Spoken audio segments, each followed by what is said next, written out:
What's going on, guys? It's Char here. Super excited for a video today. Look what I managed to stumble on outside in the wilderness. We've got the Fear No Evil expansion box. So of course, we're going to do a bit of an unboxing video for today. Only the hero cards, so no worries about spoilers on the villain stuff. We're just going to talk about the cards, look at the card counts, give you a bit of a refresher, getting prepared for Fear No Evil. Let's go ahead and check it out. Okay, so here we are. I'm super excited to crack into this box. Let's just get to it. So I do listen to y'all's feedback. It's taken me a couple of times to do this for the unboxing video, but for today's unboxing we actually do have a zoomed in version over here, so you will be able to see the card while I'm talking about it, and then I'll set them off across the table after I'm done talking about them. Of course, we're only going to be doing the hero only in this unboxing, and man, look at this box. It's just so beautiful, so beautiful. We've got Fear No Evil in the background right here. You got all the stuff. Very nice, very nice. I went in and did the luxury of taking the little stickers off on the side here so that we can just go ahead and get into it. Again, we're just going to be looking at the hero pack, hero cards, things like that. So let's go ahead and get this open. So I'll go ahead and slide the top off the box here for the unboxing. Okay, things have gotten a bit shuffled up in here. We have this piece of cardboard once again, and we have our Fear No Evil rulebook with the campaign again. Here's a bit of the campaign log if you guys want to read that. I want to dig into that here during this week and into the next couple of weeks. But you know, all the information you could possibly need. You have the comic and maybe a sort of teaser for what's next. I have no idea. I'm not going to read the comic ahead of time. I want to play the campaign, get to the ending, and that, I think that's a really big part of the experience. You guys play campaign mode? Do you not? Let me know down in the comment section down below. Now we have two packs here, so just by this kind of opaque kind of material they use these days, this looks like Echo to me. And this one does, oh, that one doesn't look like Daredevil. Where is Daredevil at? That looks like something that says Bullseye on it. Is this one Daredevil? Be very cool if he was just sitting next to Bullseye. It was. So Daredevil was sitting right next to Bullseye. So we're going to go ahead and set the box and the rest of these aside. Actually, I do like leaving the box art on here and just throwing the cards over it. So I will take the bottom part of the box and set this to the side. And we'll go ahead and dig into Fear No Evil, the heroes. You guys can see all the number of card counts and everything such as that. We've got my sleeves right here. I sleeve in the Gamegenic mats, not sponsored, but hey, if they wanted to throw me a shout out, I would not complain about that. As always, we're gonna roll a dice. Let's do 1, 2, 3, 4, 5, 6. Let's see which one we open first. So it looks like we are digging into Daredevil first, which might be the more anticipated of the two. So let's go ahead and rip this open and let's check out these cards. I cannot wait. Super looking forward to this. Which of the two are you guys looking forward to kind of before in the pre-release hype, and you hope that changes? Do you hope that doesn't change? Let me know in the comments below. So here we go. Got this packaging wrapping. Let's go ahead and set this to the side, and we've got Daredevil. So I'm going to go ahead and sleeve these up, and we'll show them on camera as we take them out. Just taking our time a little bit here. That was definitely a requested thing, and you know, I try to be very cognizant to the comments y'all leave. I read every comment, even though I might take a while to get around and give you a thoughtful response. If you guys are wondering why comments don't get responded to, it's mostly because I want to wait to give it the time of day. So there is the Daredevil hero card. Again, we have seen this, nothing new here. And then we've got Matt Murdock once again. Very, very cool. Oh my gosh, feels crazy to have these cards in hand. A long time coming here. So we do have our Sense cards here, so I'll go ahead and show them one at a time as I sleeve them up. We'll go next card. And then, yeah, so we've got our acute tactility. We've got our enhanced olfaction. The next one we've got is a heightened hearing. We've got our radar sense that does damage. Again, we've had some conversations on about how thematic these cards are, but the art does look fantastic. And then finally, we're ending with superior taste here, which is the last of his sense upgrades. I think Daredevil is going to be really super interesting. I love the fact that he can never really have a dead hand. He can spend out all the resources for cards in his sense deck. It's going to make him very strong, very versatile. We have Elektra right here. So Elektra is a 3-cost ally that when she would take consequential as a forced interrupt, Daredevil takes that damage instead, meaning she could stay around the whole game if you're okay with taking that damage. We've got 2 copies of the cross-examination in the deck. So it deals 3 damage to an enemy, and for each upgrade attached to that enemy, you deal 1 additional damage. Very cool. Looks like we also have 2 copies of Deposition here. This is one of the more fun cards in my opinion, or the ones that I'm looking forward to the most. Cards that only have like alter ego actions or give you a reason to go alter ego. This is definitely one of those cards. You may choose any upgrade from your sense deck and play it, which is very strong. You just get control over whatever card you want, and then you ignore its resource cost, then you remove 2 threat from a scheme. And it really gives you a reason to go alter ego because you get that 2 threat removal, and you also get to accelerate one of your senses on the board on the flip back up. Very cool. We've got 2 copies of that. Looks like we have 2 copies of the Living Lie Detector, so it gives about 4 thwart events, which is pretty good. That means his thwarting should be pretty solid, especially in solo or maybe even higher player counts, which is always super cool. We remove 2 threat from the scheme. For each upgrade attached to that scheme, remove 1 additional threat from it. So then we're going to keep going here. We've got Raising Hell, which is 1 copy. This is like big attack event, right? If I understand this correctly. So you deal 2 damage to each enemy for each upgrade attached to that enemy. And then 3 damage instead if he has the aerial trait. So if there's a ton of upgrades on the board, if you're playing with a Cyclops, if you're playing with an Iceman or something like that, a Rogue, there's a lot of attachments on the board. This can do a ton of damage. I wonder if there's ways to recur it through aspect cards in order to really get the most out of a card like that. Here we have Focus the Senses. It's kind of awkward. I didn't keep in mind that we might need to do cards sideways, but threat can be removed except by Daredevil or Matt Murdock. You may move any number of sense upgrades and play to other cards they can attach to. Choose any number of upgrades from the sense deck and put them into play. The fact that you can clear this for 4 and put all your sense upgrades down feels super strong and super cool, and it just lets you just get a ton of value for free. Doesn't have victory or anything like that, but you do actually have to clear this by yourself. Nobody can help you with that. We've got Foggy here. We got Guts Foggy. I forgot what in that little part of the Miller run that I read. Super fun. There's a super Foggy's focused issue, but yes, you got Foggy Nelson. It's an alter ego action. Exhaust, remove 2 threat from a scheme. Got the really strong recursion support here in Karen Page. You can shuffle 1 Daredevil card from your discard pile into your deck, and if you're in alter ego form, you can go ahead and draw a card. Then we've got Nelson and Murdoch. Again, he has like 4 alter ego supports, or this one is an alter ego, and neither is Nelson and Murdoch. But we got Nelson and Murdoch, 1 cost support location. After attorney character or support defeats a side scheme, confuse an enemy. Definitely pretty interesting. I think there are some things that you can lean into with Daredevil to like clear schemes or, you know, remove the last thing from schemes and get some confusions on the board. Just good extra value. We got Sister Maggie, who is Daredevil's mother here. Gives him +3 recovery, and after he recovers, you can discard a status card from your identity. Keeps him up, keeps him kicking, especially in the Guardian Devil arc, and when he got blinded in the first place and got his superpowers. We have Daredevil's Ability Club here. Gives him +1 attack, and he has the ability to pop the card back to his hands, either give him aerial trait or deal 1 damage to an enemy. Very, very cool. Then we've got the Man Without Fear, the title upgrade. This one is very strong. You exhaust and deal a damage to Daredevil to choose either choose any upgrade from the sense deck and play it, so you can like get around the order, or just get a really nice ready. I feel like the ready is probably going to be chosen there more, but maybe not.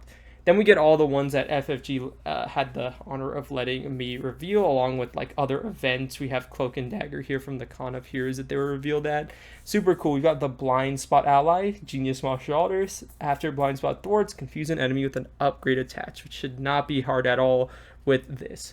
We've got Cloak and Dagger here. So just kind of a look into those 2 very quickly. But these have already been revealed, but I'll give you a chance to set them on the screen for a sec for people who may not have kept up with the reveal season and want to see everything in the box. We got the Ghost Rider Ally. I remember I got to show this to one of my friends in my reveal video. If you did not have a chance to watch that, definitely pretty fun. He can spend, you know, energy resources in order to confuse enemies. Definitely pretty cool. Might be a bit expensive, but we'll just have to see how that ends up. Then we have all the ones, the new discounted keyword introduced in Fear No Evil. I think we have 3 copies of Know Your Enemy there, which if you're a martial artist, you get to play for free, which says remove 1 threat from a scheme and then remove 1 threat from a scheme. If you have any way to buff this, such as like a Shrink from Miss Marvel, or if you have like an operative skill or something, that can be pretty efficient threat removal, especially considering if you're a martial artist, you don't actually have to even pay for it. Then we have this card, which I think is very cool, kind of leaning into more meta elements of the game, de-escalation, and of course it has She-Hulk on it. What's not to love? You remove an acceleration token from play. Again, this could just be something that Cable throws in to accelerate kind of his cards, but that would be that. Then we have 3 copies of the Chance Encounter reprint. That is very cool. Chance Encounter is a card that I have not had a lot of luck being able to play. Again, this is literally just a reprint. They didn't change the art or anything because Daredevil was actually on this art. You just attach to a side scheme. When it's defeated, you can search your deck and discard pile for an ally and add it to your hand. Side scheme attachments have been really hard for me to play historically unless it's like Overwatch. It just feels kind of awkward to put deck slots for it. But there is a card coming up in this Precon that makes those attachments so much easier to get down. Then we have Legal Trouble here, which is a net. Again, we got another discount, but this time it's for attorney or police. You attach to a minion and then they get -2 scheme. So it's kind of like a pin down except for minions. I think it's going to open some very cool maybe ally minion based alter ego builds for a couple of heroes. So I'm very excited about that just to get to try it out. We have a copy of Move in Shadow here. Again, we got a discount, and this time is a martial artist or spy. After you play a card, including this one, remove 1 threat from a scheme with that temporary keyword. If you're a hero that can play a lot of low-cost cards or just play a ton of cards on your turn, this makes a ton of sense. It just can remove a lot of threat for a pretty decent cost, especially if you're hitting that discount. Maybe if you're not hitting that discount, you wouldn't consider playing it. But as someone who Daredevil, when you can play all your sense upgrades for 1 resource, you can definitely just exhaust and get a ton of thwarting going down. We've got Stealth Training here, which lets you play under any player's control. After you thwart and exactly defeat a side scheme, you can stun an enemy. Definitely a pretty interesting card. I think there will be some fun heroes. You can make builds around this. I'm just not sure how I would use the card as of now. Again, they just got into my hands. I don't like build decks ahead of time, so it'll be interesting to try and get that card to fire. We've got Stick here, which is again a unique unique support for the martial artist traits. Basically, when the friendly martial artist uses a basic power, you have a choice to exhaust and they get +1 power, or you can actually lower that power, which might combo well with that Stealth Training, in order to ready Stick so you can use it for someone else. If you really don't need like 3 thwart on a scheme that has 2 left, you can actually choose to lower it to ready him and increase your output somewhere else, which is very cool. Then finally here we have that one card I was referring to. You got the Contingency Planning, so that you put it down as an upgrade and lets you tuck either minion or side scheme upgrades to hold them for later turns. Can make a chance encounter kind of easy to fire. Maybe you hold like a Followed or something like that. It also has Daredevil on the... Wait, does Followed have Daredevil on the art? I can't remember. But that might also be very good for Daredevil to combo with his sense upgrades and his thwarting or to get some extra value. We have the Team Up card here, which is a dance trait, which is awesome. Daredevil and Elektra, you attach to an enemy. You discard this card and deal 3 damage to the attached enemy. Very cool. Just another thing that combos with all the upgrades he throws down on the board. We've got Sensory Overload as our obligation, very reminiscent of Iceman's obligation. It can be very tough for kind of Daredevil to deal with here. After a sense upgrade enters play, he takes a damage. And then after you recover, you can discard this card. So it never actually goes away. Daredevil is always dealing with his obligation. So it seems like there's 51 cards total, counting the Nemesis set for Daredevil, because I just went through a pack of 50, and there's 1 card left over. What card are you most excited about in Daredevil's hero kit, and what card are you most excited for kind of in like the back of pack Justice or even basic cards? For me, I would have to fan through these cards real quick. And again, we've got Bullseye here, but again, we're mostly focusing on the hero and the hero pack cards. But again, these have all been revealed. We've got 1 copy of Bullseye, 1 copy of Deadliest Man Alive, 1 copy of the Stolen Side, which I think is super funny because you can either choose to discard it or attach it to Elektra, because he literally stole Elektra's side. And we have 2 copies of Eye on the Target. So very, very cool here. That's kind of his obligation and Nemesis set. For me, if I had to look through these cards real quick, which one I am most excited to like get down on the table and really try and cook with, I think Legal Trouble can be very interesting for sure. I think when we're looking at Justice here, I think Cloak and Dagger are super fun. I've been playing Marvel Rivals too, to see them in Champions in ally form is very fun. And for Daredevil himself, I really do like this Raising Hell card. I think it makes sense why there's only 1 copy, but if there was 2 copies, I think it would be super, super cool to see how it really worked. So that is it for Daredevil. I think we'll go ahead and set him right here with his hero card and obligation. And we will go ahead and get into Echo here. So yeah, we'll just set Daredevil on the corner there. He can just chill out on the screen with us. Let's go ahead and get into Echo here. So if you asked me that question that I posed to the audience, I think I posed a lot of questions this video, which one I was looking forward to more. I think for me, it would have to be Echo. I think there's just something really cool about event-based heroes. I've been playing a lot of Gamora recently. I really do like playing something like a Miss Marvel. And Jubilee has been kind of creeping up there in terms of the X-Men and ones that I like playing. So Echo seems kind of in a similar vein to all those heroes. She has very strong hooks when it deals with event cards because of her ability Watch and Learn, which we'll show here on her hero card, that lets her, after an event player plays an aspect or basic event, she can tuck that under here from that player's discard pile. And then if there are 3 or more tuck cards, you discard all but those 3. You might be wondering, well, why innate reflexes being there interesting? Is there only one copy of that? It was at the top. I just wasn't expecting to see that. Interesting. Okay, I don't want to fan through. Maybe it is only one copy. That is kind of crazy. I did not realize that. Okay, so we have innate reflexes at the top here. But yeah, sorry, back to Echo. She's going to be able to tuck those events and play them for cheap. She doesn't interrupt when you change the hero form. You can search your deck for an aspect or basic event and add it to your hand. So she gets really easy access to the events she wants when she needs them. And also she can choose to tuck that to be able to use it again when she really wants it. It's very strong and it combos with her signature card, photographic reflexes, I'm pretty sure, that lets her just play the events for 2 costs or less. Yeah, it is photographic reflexes. So innate reflexes is just the second card, which is a bit confusing. I wasn't expecting that, but yes, we have that here. So we have innate reflexes here. Starting card, which means you may add this card to your hand before drawing your starting hand, meaning you will draw 5 cards instead of 6, and your hero gets +1 defense. I think this is very strong, especially for heroes who want to see this early, be able to do this. It does not have a resource at the bottom, so you have to really be committing to get this down, but getting it down is strong. +1 defense is a very good stat, and you'll see why when we look at Echo's kind of precon here. We've got 3 cost Daredevil, again, a very strong signature ally.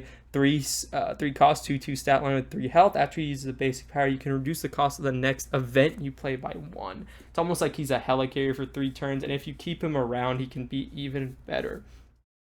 This is the card that I'm talking about for Echo here. We've got photographic reflexes. If you're in hero form, you can discard photographic reflex from your hand to play an event as if it were in your hand. Reduce the cost to play that event by 2. You cannot trigger Echo's Watch and Learn ability for that event, which is on her hero card. So you can't like play a card that's tucked and then retuck the card again. You are actually limited for this photographic reflexes card to not be able to do that. And she has a lot of copies of this. If you read Echo kind of in her original run, I'm trying to forget, I'm blanking on the name of the arc, but I was able to read it, and it was very cool. And yes, this is a big part of her power kit, just being able to watch any physical movement and recreate it. I think it's very thematic where it's not like, I think the reason why they're showing that she's able to mimic physical movement and not like superpowers is why she can only copy aspect and basic events, which are kind of like more generic attacks, versus like trying to copy, I don't know, She-Hulk's Gamma Slam or like a photon beam from Captain, Ironheart or something like that, right? So I think it's very cool how they mix the thematics of the character and the mechanics of the game to get an ability that I think is going to be a ton of fun, especially in multiplayer. Just being able to kind of see what your friends are doing at the table, copy their movements, and play their cards. It's going to be super cool. We have 6 copies of these, 2 in each aspect, 2 in each color. We have 2 that generate a lightning or an energy, 2 that generate a genius, and 2 that generate a fist physical. So very, very cool here. Definitely looking forward to get Echo on the table. We have 2 copies, it looks like, of this card, Study the Tape. It is a 0 cost event tactic. You search any player's discard pile for 1 aspect event, 1 basic event, or 1 copy of photographic reflexes and add it to your hand. Again, this is just like something that can be very kind of versatile with Echo to find the events she needs or to get a photographic reflexes. Even with 6 cards, you will miss it in some hands. And if you're really counting on playing one of your tucked events, that can help you get to where you need to be. We have the res here. It's the reservation. You can exhaust it to heal X damage from Maya Lopez, where X is the highest cost among cards tucked under her. If you're playing with some high rollers with high cost cards, this can almost be like an Aunt May. Very good source of healing, means that frees up her activation. We have a 2-cost upgrade for American Sign Language. You can exhaust it to generate a wild resource for an event being played by any player. I really love when cards allow you to give resources out across the table. I think that's a very cool way to do that, to incentivize people to play their basic events. We have another 1-cost upgrade. We've got choreography, very similar to what's her name? Karen Page from Daredevil, right? This is very similar, except she's a support and this is an upgrade. But what they do is they exhaust this card. You shuffle an aspect or basic event from your discard pile into your deck. And if you're an alter ego, you get to draw a card. Very good to keep the tempo up. And if she's flipping back up, she gets to draw a card and kind of tutor a card to her hand when she's going from alter ego to hero form. Definitely very strong. We've got Echo's Katana here, a 2-cost upgrade, and the art on this is fantastic. Restricted. After you play an event, exhaust Echo's Katana, deal damage to an enemy equal to the event's printed cost, and it gains piercing. This is just a really, really solid output for damage. If you're playing Wheeling and Dealing, you're kind of like 4-cost events, some like really high statted event cost, 3-cost events, you're discounting them photographic reflexes, you're able to just exhaust this, and because it deals damage equal to the printed cost, it's able to just get a ton of output on the board. Again, it's very reminiscent of something like a Gamora to me here, which I do have a lot of fun playing, so I'm very excited. Improvisation and 3-cost upgrade, definitely a bit expensive, but what it gives you is very good. And again, the more of the Gamora comparisons here, we've got attack, it heals the damage from Echo, defense, remove a threat from a scheme, and thwart, deal damage to an enemy. And there's no limit to any of these, meaning you can trigger it as many times as you want around, which can be very good if you're trying to find a way to get those events rolling. Finally, the last card in Echo's kit we've got here is Muscle Memory. Exhaust this card, add an event tucked in her Echo to your hand. Sometimes you will get some cards underneath you that either have resource requirements or that just don't play super elegantly off the photographic reflexes. I think it's important to have a card like Muscle Memory in the deck so that you can get access to those cards and be able to play them. Obviously, if there's not a card you can really play when it's tucked under your identity, you probably shouldn't be tucking it in the first place, but again, we're getting into semantics here. Then this is the introduction of the Ronin archetype. We've got the 1-cost event, Army of One, with an asterisk that says increase the cost to play this for each ally you control, and as a hero action, you ready your hero. Protection has been historically seen as the archetype that, or the aspect that gives you the most access to readies, and Army of One is no difference. Even if you're not going super hard into the Ronin archetype, the ability to have a 1-cost ready when it's previously been limited to a card like Limitless Stamina is very strong, and I think a lot of green decks will play it even if they don't full commit into the Ronin stuff. Very good to get readies on a lot of heroes. It really bumps their output a lot.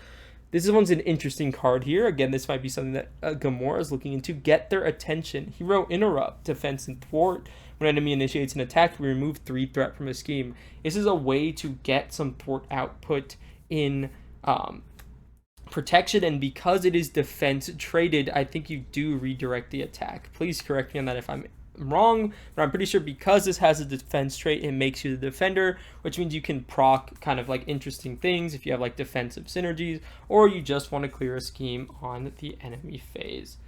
Then we have In Harm's Way, which is maybe the card I'm most excited about. If we're talking about the card from Echo's pack, back of the pack, or aspect cards, In Harm's Way is definitely the one I'm most excited for. Increase the cost to play this card for each ally you can control. It costs 3.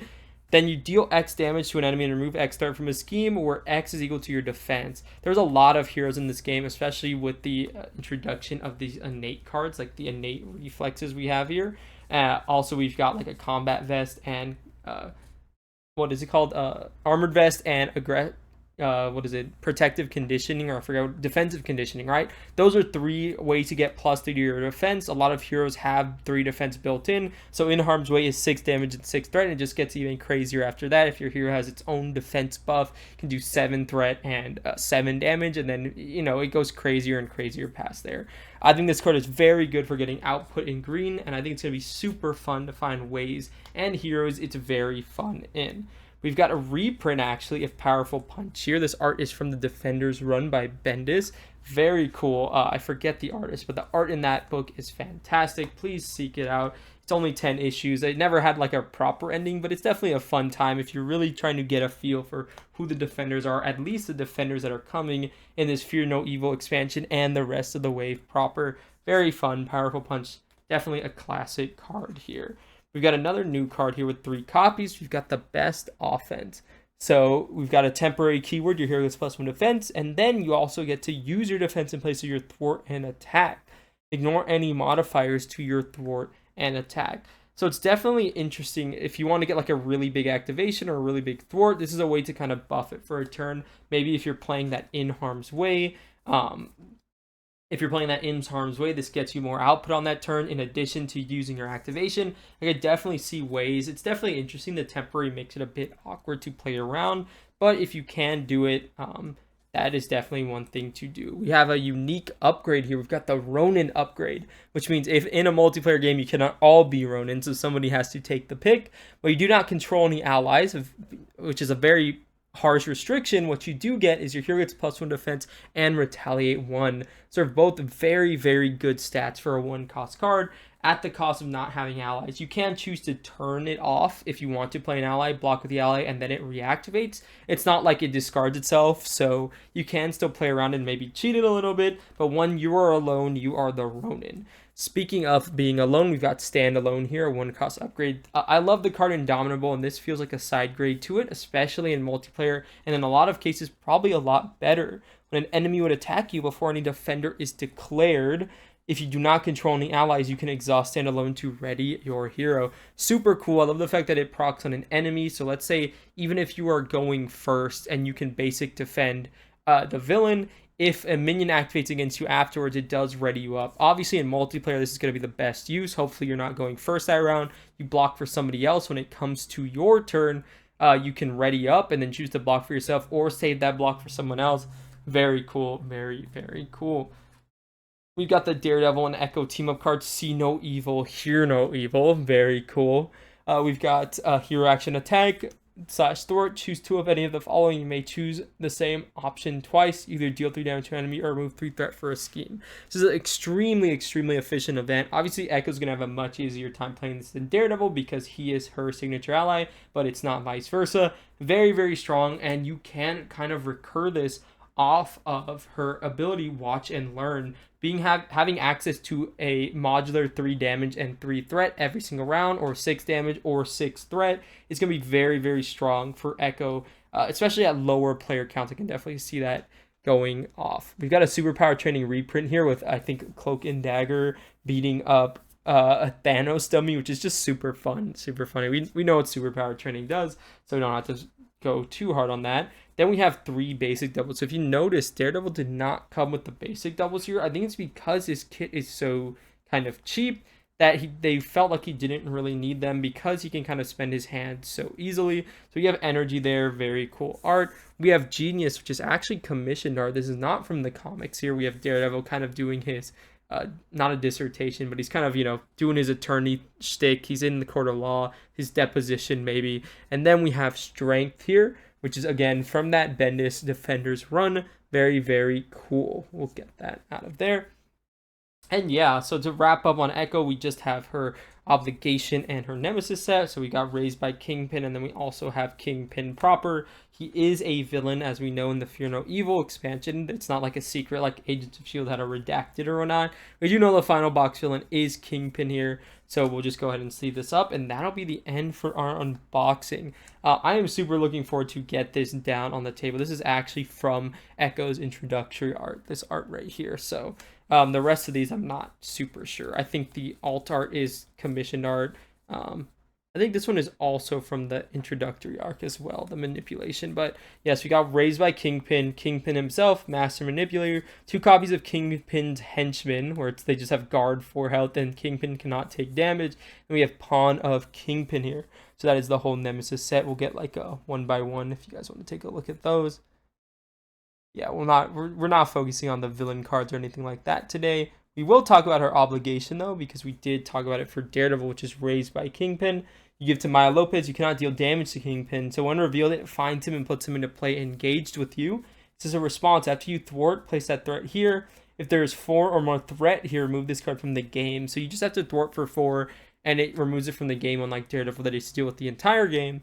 But you still have to deal with Kingpin, who sits in front of you, which is kind of funny because if you read his Force Interrupt, it says when Kingpin would attack the Maya Lopez player, he schemes instead. So he'll never actually hit Maya or hit Echo because it is his daughter, or at least his, someone that he adopted as his daughter. So he won't actually hit him, but he will still continue his schemes with his big 3 scheme stat, meaning you have to thwart for 4 in order to knock out Kingpin and get him from adding 3 scheme every turn. At least he doesn't have villainous, but 3 is a big number for a scheme stat. So that's going to be it for the Fear No Evil unboxing. I'm just so looking forward to getting these cards down to the table. And which one are you looking forward to? Once again, we've got Daredevil, we have Echo. Make sure to leave it down in the comment section down below. That's going to be it for me. I think hopefully this way of showing off the cards worked better for y'all. I think it looked a lot better, so you're able to focus on the cards while I'm yapping about them. Leave a like down below, subscribe if you haven't already. I'll catch you guys in the next video. Take care of yourselves, have a good one. Bye.